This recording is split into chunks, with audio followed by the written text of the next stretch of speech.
Earlier this week, we went out into the marketplace and we spoke with a financial guru, David Reyes with Reyes Financial Architecture. I've known David for years. This guy is a wealth of knowledge, no pun intended. He hosts a radio show. He's on KCBQ with me all the time. And you see him right here on The American Dream. He's going to help us understand what's happening in our marketplace. He's going to give you some really sound retirement advice. Let's go see what David Reyes had to say earlier this week. So here we are out at Reyes Financial Architecture with our good friend David Reyes. You hear him doing the Reyes Report, our market report, both on The American Dream, on our radio show. He has his own radio show as well. So we decided, this week we're going to come out, we're going to visit David and learn some of his philosophy on financial planning. David's written books. Here's one right here, Successonomics. He hosts his own show. He's won so many different awards. Always good to meet with David. David, thanks for having us out here. Thank you very much. So rather than talk about some of the things happening in the market, and there's no shortage of news there, let's talk philosophy. When someone comes in here, this is where they sit. I've actually been through this with you. It's a pretty amazing experience. So explain some of the philosophies that we look into when we're sitting down with somebody who's reached out from the show and what we do to help them.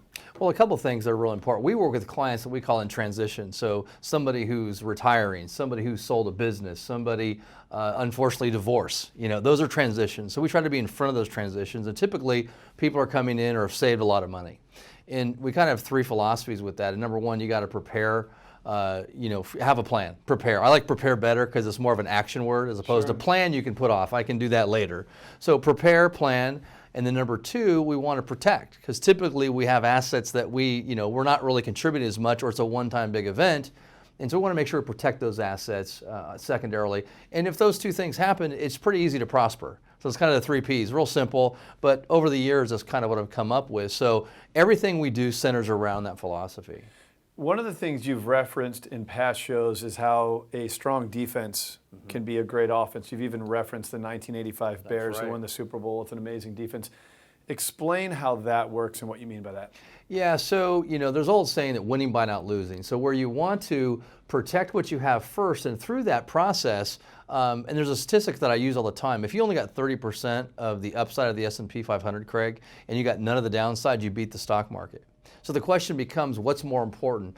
Getting every inch of the gain or beating the S&P 500 on the upside? No, what's more important is protecting those portfolios first, and then really it's almost like accidentally winning. So I say in full cycles, a bull and bear market, we're typically going to win because we're not going to get all the highs, but we're not going to go through the pain of a 2008 where people lost up to 50% of their investment. What is your philosophy with just developing the right strategy that's tailored to that specific client versus just a balance of stocks and bonds? Yeah, the other issue I see is that most people have what I call lazy portfolios. X amount of stocks, X amount of bonds. Yep.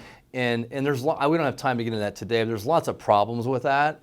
Specifically, one is that we've had bonds that have done very well because you had double-digit interest rates in 1980, and as bonds fall, as bond rates fall, the value of your portfolio goes up. So really, bonds have really been a crutch for the stock market, to use a good term.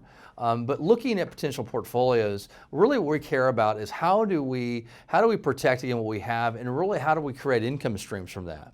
Because really, if you think about assets, Craig, let's say you go to retire and you're a long way away from that, you love what you do, is that all you care about if you're 60 years old, 65 years old, is how much income is that going to be produced by that asset?